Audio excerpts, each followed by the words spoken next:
Good morning, sports fans from all around the globe. I am your host, Jeff Dawson, East Coast Sports Investors, and this is your breakfast bankroll for Thursday, May 5th, 2022. Happy Cinco de Mayo. Grab your tequila, your Coronas, whatever makes you happy and smile today.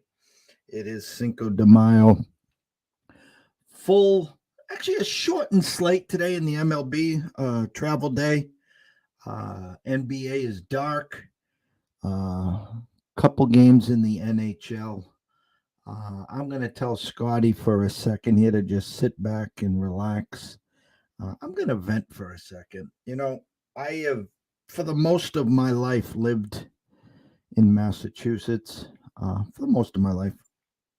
And I've been blessed to be a part of a sports world that has had some great runs, some great teams, some great winning teams. Had a lot of heartbreak. I'll go back to 86, go back to 03 with the Red Sox, 75. Yes, I remember that. I've been through 2 decades of the Patriots. Been a part of a couple Bruins Cups. The Celtics, obviously, 86 was probably my favorite year. That was a wagon, 40-1 at home. No, 39-1 at home. Only lost to Portland in the regular season. They beat the Rockets in the championship. Larry Bird, my all-time favorite Celtic. Where am I going with this? I know social media is a big part of this, where you can get on and you can bitch, whine, yell, scream, holler. You can do whatever you want and you can be whoever you want. And there's a difference between being passionate and just being a jackass. And I think for the most part, Bostonians want to say we're passionate. We expect excellence. We expect to win. Yeah, so doesn't everyone else. Okay. Just to watch the display last night, and it wasn't the first night, it won't be the last night, from Bruins Nation. I put this out there before the start of this playoffs. Not if, but when you do bow out, who are you going to blame? Tuukka Rask isn't here anymore. And that was always your scapegoat. So, of course, we know you're going to go up to the top to the president. You're going to go to the coach, and then you're just going to piss, moan, yell, scream, and holler. Okay? You look at some of the teams that lost game 1 that bounced back. The Lightning. I think Valesky now is 16 or 17-0 after a loss in the playoffs. The Blues the Wild come storming back. The Celtics lose game 1, and then they hold serve. Back to the Bruins. You lost 2 games on the road, and if you woke up this morning, you see that you opened up minus 133. Okay, so obviously you got to win game 3, which is Friday, and if you do win game 3 on Sunday, you're probably going to be minus 130 and 135 again. But instead, you bitch, you moan, you look like whatever you want to say, because the world is ending. This team sucks. Cassidy's got to go. O'Connell's got to go. Whoever the hell's got to go. You're probably going to yell at the Zamboni guy on Friday during the game. Okay? And now the Red Sox. You got amnesia, guys. You won a play-in game against the Yankees. You beat the Rays, and you take the Astros to the 6th game. Yet the season's over. Oh, it was ugly last night. Robles comes in for the save. And, of course, he's got to face 1, 2, 3. That top of the lineup for the Angels, Jesus, Ward, Trout, Ohtani, Rendon. You got 2 outs. You got first and third. You were a strike away, and it was a hell of a foul off, and then base hit, and the rest is history.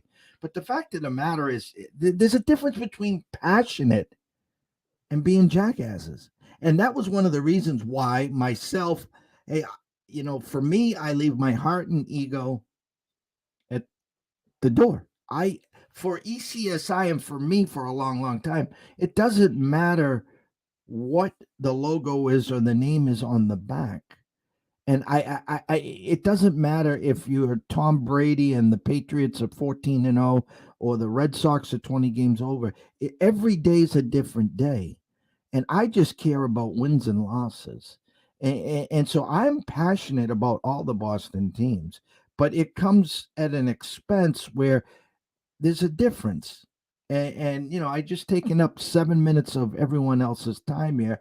And I just think you need to take a step back or proofread what you're spitting, that venom at the side of your neck. Maybe you're just trying to pile on with the rest of the locals and the guys with the check marks and the big platforms, and you want to be a part of that, root, root, root. And I just my final 2 cents is you look like jackasses. Without further ado, the man with the Stanley Cup in the locker still. Nice bounce back win, Mr. Scott E. Webb. What is Scott? Yeah, I've seen this before, right? I mean, it's not the first time that they've lost the first game of a series. I wouldn't have been surprised if they went 0-2. Mm-hmm. And then I wouldn't have been surprised if they went back and won the next 2 games. Mm-hmm. This team's weird that way. I don't know how momentum or negative momentum affects them, because they seem to I don't want to say have a shield against that, but they don't you talked a little bit about some of the stuff that's going on in Boston and some of the stuff, but you can see it in other teams. And I can see certain things, like the Dallas Cowboys, right? You can see these guys on the sidelines and they just finger point at each other and yell at each other, and they're yelling at coaches and the coaches are yelling back. And that's not how it works. That's not how teamwork works. That's not how leadership works. We've done a lot with Webby's Words of Wisdoms on a lot of those kinds of things, and you can see things plain as day. And I think that there's a variance and a difference with how things are being done at that level. And these are multimillionaires being coached by millionaires. And the reality of it is you got to be good at your profession to get the result you're looking for. It's not about going out there and being the best player, because they're all the best player. So you got to be the best team. And how do you be the best team? You work together. And that's what always worried me about, like, certain batting lineups, right? We talked about the damn Phillies order. They can't get things going because they don't have it set up right. And look what happened to Miami when they fixed their stuff. It's some of this stuff, I get it, that they're trying different things and they want to do different formats, or how do we get to work together and all that stuff. But the truth of the matter is you got to test things out. You got to let things go, and then you got to fix it. And with Tampa Bay, I think that it's one of those teams that you don't see them finger point, you don't see them yelling at each other, you don't see, and it's the same with the Rays too. I mean, I think the Bucks maybe had a little bit of that, but I think that was head coach related, so he ain't there no more. So we'll see how that plays out with the new head coach, and if they're a little better this year than they were last year. So, but in retrospect to what you're saying, that stuff's important. Day to day, game to game, and my thoughts were in why I have a hard time with the Boston Red Sox and the over under season total wins is the effect that Joey Cora has, man. That guy means everything to that team, and he can get those guys turned around and get them on a run. I don't think he's going to do it today, but he can do it. But it is what it is. It can happen. My one take from last night in the whole sports world, and I did throw it out there to a couple of the locals, and I said this to you last week in Toronto, and actually the series before, and it's a glaring hole. Whitlock does nothing to the Red Sox every fifth day, coming out and pitching 4 and 5 innings, because you see where the glaring holes are. They need him to be able to come out 2 or even 3 times a week. Whether one day it's just to get 1 or 2 outs, maybe in the middle of the week it's to get 4 or 5 outs, and maybe on Sunday it's just to come in to get 1 out. And I think Cora, before he went to bed last night, and I hope someone put a bug in his ear. And listen, I love Cora. Tito's my all-time favorite Sox manager. Cora's right there as well. And Cora has to know. Listen, I don't know who they've moved into the 5th spot right now. Because listen, Michael Walker has been a blessing for them. He has pitched lights out. Pavetta is doing it with strings right now. We know what we're going to get from Evaldi. We'll see what we get from Rich Hill today. But you have Tanner Houck, okay? Figure out that starter. I'm telling you right now, if you want to do something this year for the Red Sox before it gets out of control, which it kind of sort of is because you're around 8.5, 9 games now, you need to put Whitlock back into the bullpen. Well, I don't disagree that he's a valuable asset to be used as a Josh Hader type player. The issue becomes is where I shouldn't say issue. That's not the right way. The variance between what Milwaukee does and what we're looking at or kind of contemplating and what Boston can do is that Milwaukee's got other guys that can do some things that when Hader's not there or he's pitched his couple innings, say Hader has to come in the 6th, and they've done that. They brought Hader in the 6th inning before. I don't think they do it as much now as they did back a few years ago. But so say they bring him in the 6th and he's got to pitch 2 innings. Well, they got a guy that can close out the game. I don't know what Boston's got back there. Here's where I think the variance is, right? So for the last 2 weeks, and this is how I look at relief pitching.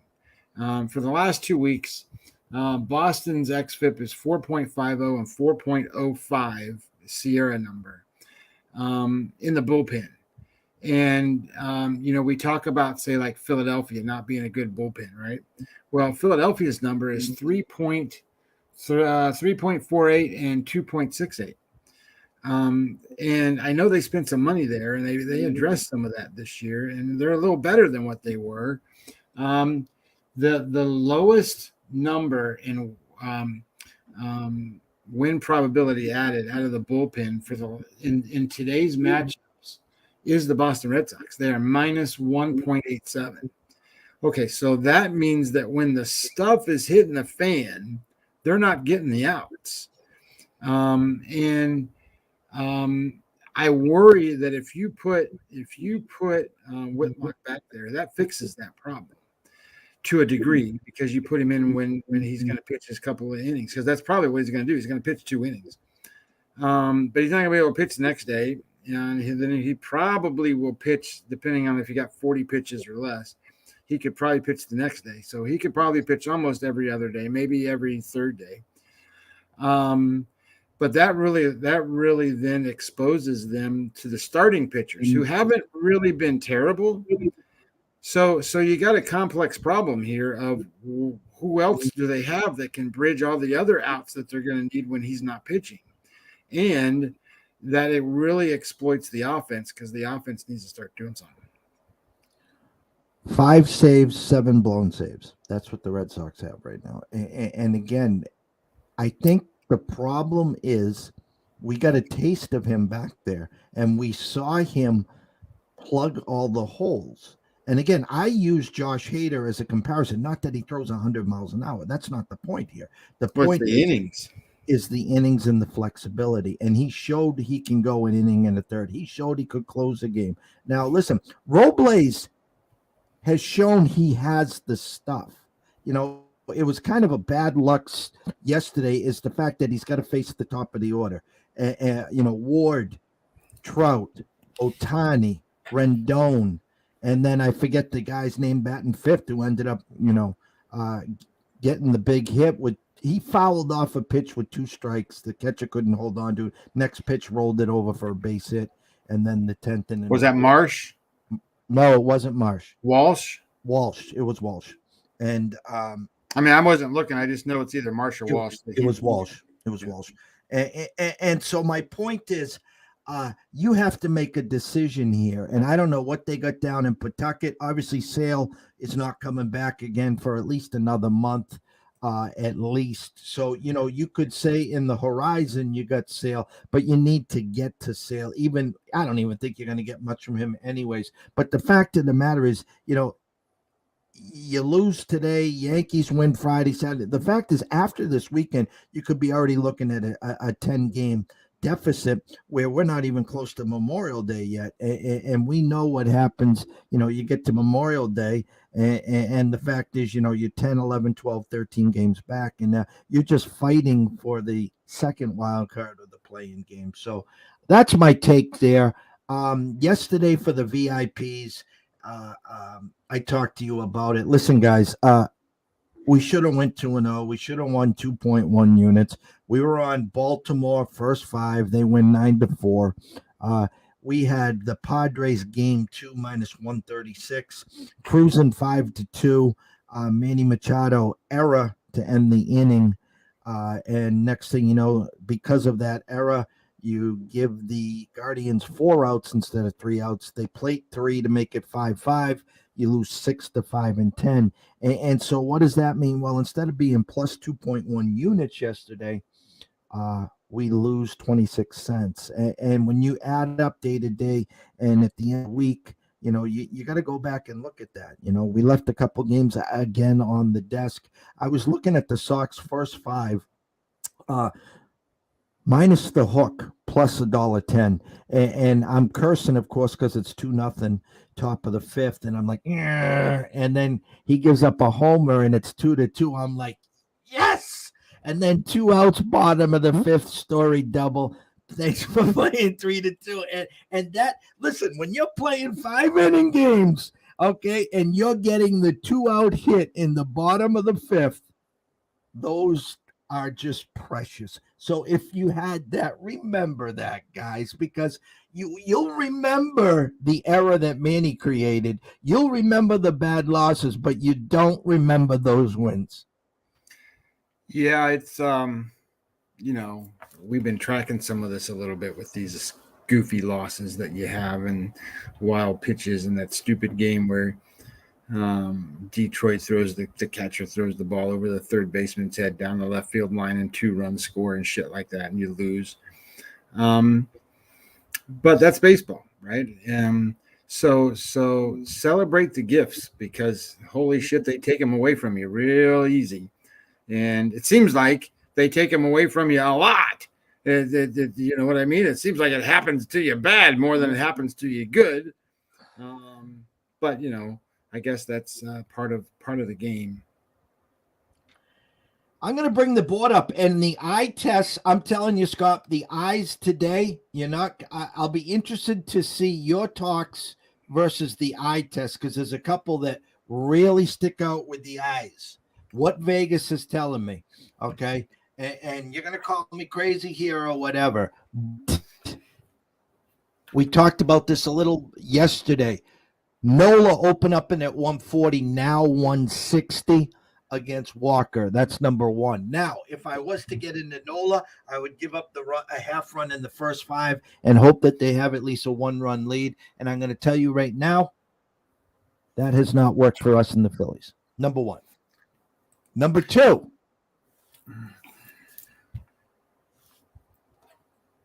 The Marlins, minus 106. At San Diego. Lozado versus Martinez. That's an eye-opener. That's number 2. This one, I think, is right up your alley. We talked preseason about spring training about this. Certain guys were going to fade. Your Rays, McClanahan, minus 125 at Seattle. That's number 3. Those are the 3 that stick out like a sore thumb. And by the way, hats off not to just me, to you. I told everyone here that wanted to listen, that damn Yankees price was so overinflated yesterday, and Kukuc looked like the Kukuc from back in Seattle, and they win 2-1. I'm going to say this. It looks like the same today with Otani. You've talked about his road splits versus his home splits. And yes, I know the Red Sox currently have no back end right now. Okay. And you don't know what you're going to get from Mr. Hill today. Okay. It's easy to run to the window and say, oh, look at the Angels put up a 10 spot. They're clicking. The Red Sox have no bullpen. It's Otani. So my point here is, guys, I think you're playing an inflated price here with Otani right now, minus 142 at South Point. The board is yours, Scott. All right. Well, let's talk about that game only because it's the first game getting ready to go off the board, right? I think it goes at 12 o'clock or something, 12:30 maybe, or something like that. 135. 1:30. Okay. So I don't I can see the numbers. They're 135 at some places, 137 at some places. I don't mind that number as much as that 145 is kind of steep. This one, Jeff, fits into this thing I've been tracking on travel days. And the travel day deal, and let me just make sure that it qualifies real fast because I forgot to do that part of it. Where is who does Boston play next? I'll get it. I'll get it. I'll have it right here. Boston tomorrow. Okay, they're at home game, so it's not a travel day for them. So it doesn't really qualify. So there's not one game. So the rule of thumb here, just so that everybody knows, it's Thursday day games. If you're a home dog and you're traveling to the away city, that's what you want to look for. And they're the home dog, and they're just not traveling. They play. They get the White Sox coming to town. So they don't travel. So this doesn't apply to them today. But those home dogs are 6 wins and 24 losses, Jeff. And we don't have one today that qualifies. I thought they were the only one because, but I didn't look at the schedule for that. So my number on this game is pretty close to that, right? What was my number on this game? My number was 137, and you can get 137 if you shop around. The number at 142 is just slightly inflated, but if you really look at this and you kind of look at it from a perspective of what did Otani do the last time he pitched, we knew he wasn't going to do good. Remember, we said he wasn't going to do good that time, and he didn't. He threw a game score 49. His game score for the season's a 55. And I know he's got some bad road splits, but he's pitched well on the road. He crushed the Astros that one day on the road. So I can't sit here and just say just because he's on the road that he's not going to do well. The other thing that is interesting, Otani's been around now a little while, but if you look to see who has at bats against him on the Boston Red Sox team, it ain't very many people. So they really haven't seen him. So I sit here and think, oh, this is interesting. So his numbers look really good today. His xFIP's a 1.9, 1.84, and Sierra's a 201. That's pretty good. And you're looking at Rich Hill at a 5.18 and a 509. That's not very good. And I would tell you that it depends on what you want to do. I don't want to pay more than what you're supposed to pay. And when I look at it, my line tells me that's the number. And if you have to pay more than that number, then I don't want to pay it because that's your inflated price. We talked about it yesterday. So this one's a little interesting. I'm not going to play this game because I think there's some games coming up this afternoon and this evening that I'm certainly going to play. And I got to figure out now. The other daytime game is that Milwaukee game, right? I think Milwaukee's a daytime game against Cincinnati today. And the only thing that I'm looking at here, Milwaukee scored 18 runs against the hapless Reds yesterday. And you got Green on the mound, who's been struggling with his velocity. and his numbers aren't very good here. Now he hasn't pitched against Milwaukee yet, and this is Hauser, so he's the worst pitcher, the worst starting pitcher that Milwaukee has. But he's pretty decent. I mean, he's a serviceable guy. He's not like a terrible number five. He's pretty good, and he matches up usually with number fives, and usually gets a pretty good edge here if you get him at home. But the Reds strike out all the goddamn time. So they strike out 26% of the time, which is the leader in the clubhouse, if you want to call it that, which doesn't surprise me. They only won 3 games, so they can't hit the ball. And Hauser has a strikeout prop today that's only 4.5. So over 4.5 is plus 120. Under 4.5 is like minus 160 or some shit. So I don't mind that little prop bet to say, hey, let's get over that 4.5 strikeout number today for Hauser. You just got to he's got to go 5-6 innings, and I think he'll get that number because the Reds strike out a lot. But I'm not gonna try to figure out how to get in the game. I'm not gonna try to get in the game. It's just a lot of numbers in terms of in terms of dollar value and all that stuff. So I think that those are the only 2-day games, right? I mean, those are the only ones that are going on today right now that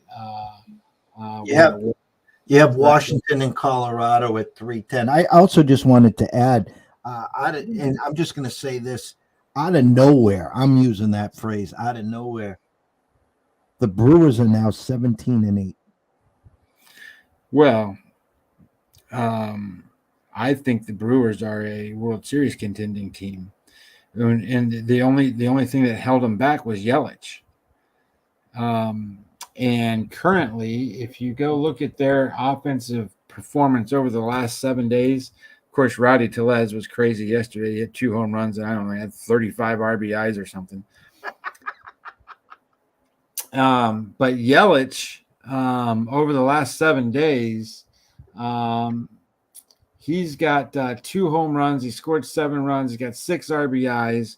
His offensive WAR number is 4.2, and that's going to turn the wheel for him.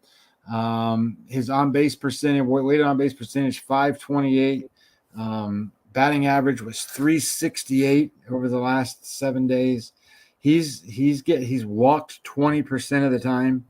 So if you're going to give me the Brewers offense with Yelich, and he's driving the wheel, it's a runaway division for them. I mean, they're gonna run away from everybody, and then that's including St. Louis. They'll run away from St. Louis because they can pitch. St. Louis is going to have problems pitching, and of course they're going to go through streaks where they can't hit either. But they're at that point where I think they're going to win 95 games, and they'll get to a point where if you really want to, match up to, Burns, Woodruff, Peralta, and now they got the other guy, not Hauser, but the other left-handed guy that is just dominating out of the, on the off. So they're going to be a tough team to beat in the playoffs. And if you got Yelich on offense, they can beat anybody.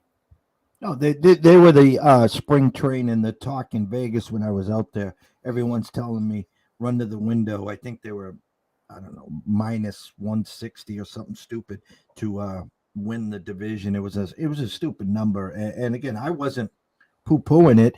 I mean, we knew what their starting pitching can do. We know what Hader does in the back end, and Williams, the emergence again of Williams, who I think, what did he punch and break his hand or something in the playoffs? That was stupid. So it just, again, everyone's talking about the Miracle Mets and their 16-17 wins, and I looked up today on Don Best, and I see 17-8. And listen, guys, you don't need me or Scott to bet against Cincinnati. They're 3-21. Do whatever you want. I will just tell you, I think, Scotty, what was their under over? Right around 60 or 62, something stupid like that. No, it's higher than that. Let me get it. I got it right here. Dun, dun, dun, dun, dun, dun, dun, dun, dun. Anyone playing golf today, Paul Casey has now just withdrawn from the Wells Fargo prior to teeing off. Paul Casey has left the building. Cincinnati's over under in the contest we entered was 74.5. I hope we have the under. I hope we have the under too, but it doesn't look like it.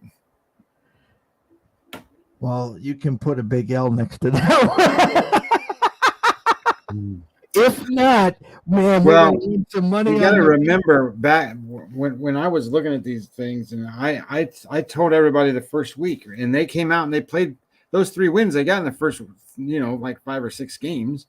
They're like Owen forever. And one of the things that I always said is that, and to a certain degree, I still believe it. They just haven't done it. I think they have a manager problem. They need to get rid of the manager. He's got to go.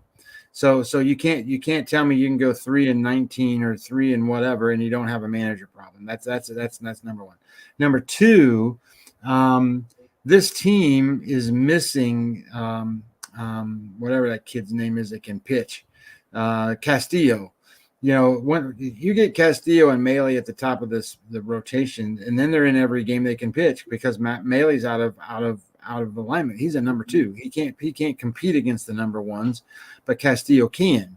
And you have the last year's rookie of the year in India, and he can't stay on the field. You have Naquin who's there, and I know that that's just a name, but I mean he's actually a pretty good outfielder. And you got Joey Votto, right? So they got guys that can play, and if you get Green in the right spot around those kind of guys, I think they can play. So my thought they got rid of Winkler, they got rid of what was the other guy's name? The guy played third base, whatever. They got rid of him too. Moose? Who? No, Moustakas is still there. It's their home run hitter guy. Suarez. Yeah, Suarez. They got rid of him to Seattle. But okay, great. But those guys are strikeout guys. Those guys aren't necessarily the stir that creates the runs for Cincinnati. And if you can pitch, then and they got guys coming. So I think they're going to turn the ship around here, and I do think Cincinnati's not going to be nearly as bad as what they are now. They're not going to finish below the Pittsburgh Pirates. I'll tell you that. Even though Pittsburgh's ahead of them right now. As we were talking, Mike Trout is not going to be in the lineup today. So it's kind of funny. In baseball, you don't see a lot of line movements. They announced Trout not playing, and then this number's now down to 125 in a few spots. Circa right on top of it. DraftKings and Westgate. So Trout again. And it's funny because when guys are not in the lineup, each manager is different. Some managers, when they give a player a day off, that means day off. Mookie Betts, David Ortiz, it doesn't matter. Bases loaded, game on the line. They don't come and pinch it, and it just blows everyone's mind. And so I don't know what Joe will be doing here today. It's a travel day. Hey, day off if we need you in the 8th and 9th. Are you available? And so, but the line is dropping, and the reason it's dropping is because Trout is not in the starting lineup. All right, so let's do something real quick, and I know this is kind of off topic, but Mike Trout's not playing today. His projected WAR for the season is 6.3, right? 6.3 WAR. So on my calculator, just typed in 6.3 WAR. They play how many games? 162, right? So divide 6.3 by 162. That's 0.38%. 0.38%. Now, if I put that into a line, that's worth maybe 5 points. 5 points on the line. So if this line has dropped more than 5 points, that's the overreaction in what's going on with these things, right? And he's the greatest WAR player going. Juan Soto's 6.32, but nobody else is that high. So think about that for a minute. If the greatest player in the game is missing and it's only 5 points on the line, then what is it when Joe Schmo regular first baseman misses a game and everybody goes crazy? Oh, well, Jesus Christ, this guy's not going to play. It's not worth 2 points on the line. Don't worry about who's playing and who's not playing, because for one game, the substitute guy can cover that number. He can. So don't go crazy about Mike Trout not playing.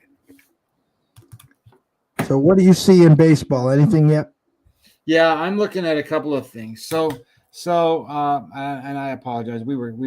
I thought it was a good conversation though. It was good stuff. It was great. So you talked about this what is it? The Walker and Nola matchup, right? So here's my concern with Walker. Walker's pitched 2 games so far this year, and he's thrown 7 innings. You know who he's pitched against in both of those games? Let me guess. Aaron Nola. Philadelphia. He ain't faced nobody else. So he dominated Philadelphia the last time out. So I don't think that's going to happen this time. Now that scares me off of this game, number one. Number two, Nola's had pretty good success against the Mets. He might give up 2 runs, he might give up whatever. But here's my thought, right? So let me get out of this screen because I got 75 million screens going on. So the Mets.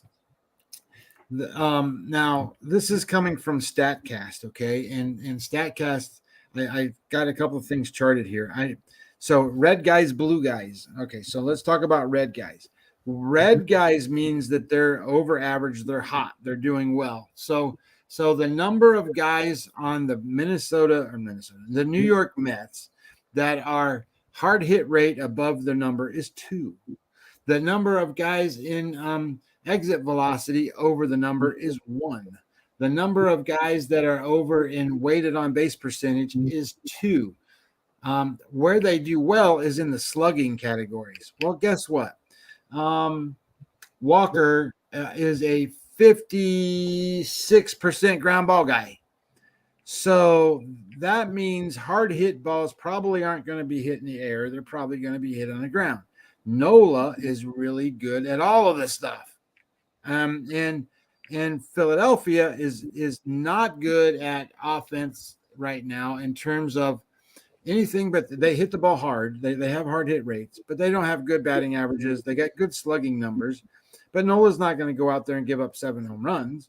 So I think this number is too high in terms of a total. I think you should play this game under the 8. Like I says, if I get into this game, I will take a swing with Nola minus the hook first 5, and I will move on. Yeah, well, I mean, I think that it's weird that this guy was injured in the first game, pitched 2 innings. They took him out. They put him back. Comes back. And who's he get? Philadelphia. Okay, well, great. And then he gets Philadelphia again. It's like, okay. But that's why I said I just off of the top of my head, I know they opened up against them, and then I know that they came back to Phillies, went to the Mets. If I'm not mistaken, just off of the top of my head, I think the Mets are 5-1 right now against the Phillies. I really do. That's just off the top of my head. It's something like that. It's either 5-1 or 4-2. I don't because I know. I think they swept them in Philly. Yeah, well, then they only won 1. I know Philly's only won once, so that means they're 1-5 against them. Yep. So there you go. So yes, I would tell you Nola. It's either Nola or under for me. So that one was an interesting game. I think this Detroit and Houston game's interesting. Skubal got beat up the last time he pitched, and Skubal's a hell of a pitcher. So he's pitched against against Houston once, and he did pretty good against Detroit or against Houston that day. And but Detroit don't hit. So Urquidy has had yet to have a good game. He's been bad the whole time. So if he's going to pitch a good game, it's probably going to be today because he's going to face an offense that's not doing well. So I think what happens here is you got Skubal throws pretty good. I think Urquidy throws pretty good, and you got another under situation here with Detroit and Houston. So I kind of like the under 8 in that one. And then I'm all in on Luzardo today. I like Luzardo against San Diego. San Diego's offense right now is a little bit goofy in a sense that, again, They have some of those power guys, but they don't have the guys that are barreling the ball up, except for Machado for the most part. And if you really look at their lineup, they got two guys that's carrying that whole offense. It's Machado and Hosmer, those two guys. And guess what handed Luzardo is? He's left-handed. So Machado might have a chance, but Hosmer is a left-handed hitter. He's going to get flayed against the Luzardo because Luzardo's found his shit. He can do whatever he wants now. So then it becomes, can Miami score? Well, Martinez is one of those guys that is, I don't want to call him a soft tosser because he still throws 93 miles an hour, but he's a guy that uses the changeup and stuff to get people out. And I like the idea that Miami's going to have the ability to put some runs on the board here. And I like Luzardo, and that's in this spot. And I also like McClanahan today. That guy is unbelievable in terms of his numbers. Now I haven't bet these games because I just wanted to kind of see where everything kind of goes. And there's two other games I was looking at. I was looking at Minnesota and Baltimore. You got Barrios. Where's Minnesota? It's Archer and Watkins, and that totals 8. These two guys can give up tons of runs. And I like in the numbers show a 4.89 against a 5.04, so that's not very good. That means that, big numbers. And then when you look at things like batting average against and different other kind of columns here, you look at it and go, Chris Archer has a 94.9 left on base percentage. Well, that's just pure ass luck. So guess what's going to happen there? That means he's going to have one of those days where guys score at will. And I like the idea that these two teams can go over the number. I think it's 8. And the other one was... It's up to 8.5 now. Oh, okay. And then the other one I liked was Toronto and Cleveland. Man, Savali's that's awful. But I like the idea that, Toronto got held down by the Yankee pitching, and now they're going to go see a ball that's going to look like a balloon coming in and a beach ball that's up there. They're going to hit. It's not that – and you got to remember, Barrios came from the Minnesota. So Cleveland's seen him a ton. They know what they're going to get from him. I think this game goes over the number 2. We'll be back tonight at 4:00 for the closing bell. And at 6:00 again, we'll have Jeffrey Benson from the Circa, the sportsbook risk manager. We're going to be talking. We got a short window with him. We got 20 minutes. And as I said to him, the way you've been on Twitter this week, I'm just going to hand you the mic. I was going to do a preview walk-in, like, how'd you get into the business? How'd you get to Circa? How'd you do in the March Madness? How'd you do in the NFL draft? I won't have enough time to really let him spit some venom on what the other books are doing compared to them. So that's at 6:00 Eastern. Again, my quick take on the board, just the true eye test currently. Nola first 5 minus the hook. I will go in there if I go in there. Again, something's going on in the Miami-San Diego game. I do see an opening line of San Diego minus 140, which Wager Talk is telling me I don't see that anywhere. But Lozado, I never saw it. What's that? I never saw that number. Yeah, Lozado is the short favorite there. Staying away from the Red Sox and the Angels. Again, it was an inflated price. I thought now you can get Shohei at minus 122 if you want to go in there. I think you're going to get a good outing from Hill. I just can't trust the Sox in the back end right now. Tampa, Seattle, again, not so much the fade, Ray, but Vegas clearly telling you where they put their stake in this game, and that was Tampa. Opened up at 115, now 122 at Westgate, 127 now. You might want to get that now as it keeps rising there. In hockey, again, the public saying, hey, the Rangers aren't going to go down 0-2 to Pittsburgh. I think the first game was in 3 overtimes, and the Penguins prevailed there. Florida kind of sort of in a must-win, opened at 255, down to 234. Nashville, Colorado, I won't even talk to you about that one. Dallas, Calgary. Calgary opened up at 235, now 230. So that's a quick... Hello, Marty Lowe. That's a quick synopsis of the cards so far today. NBA is dark until tomorrow, and we'll get a few games there. Good morning, Mr. Lowe. How art thou? Hope all is well in your world. Roll Tide. So remember this, if you are wagering today, please do it responsibly. If you do have a problem, pick up the phone. There's an 800 number available. Ask for help. Why? Myself and Scotty care. We want to see you here today, tomorrow, next week, next month, through 2022 and beyond. From myself, Jeff Dawson at EC Sports Invest, from Scotty Webb at Webby20MLB, we wish everyone a blessed morning. Enjoy the day. There's a little day baseball. Have some fun with it. And we'll be back at 4 o'clock for the closing bell. See you soon.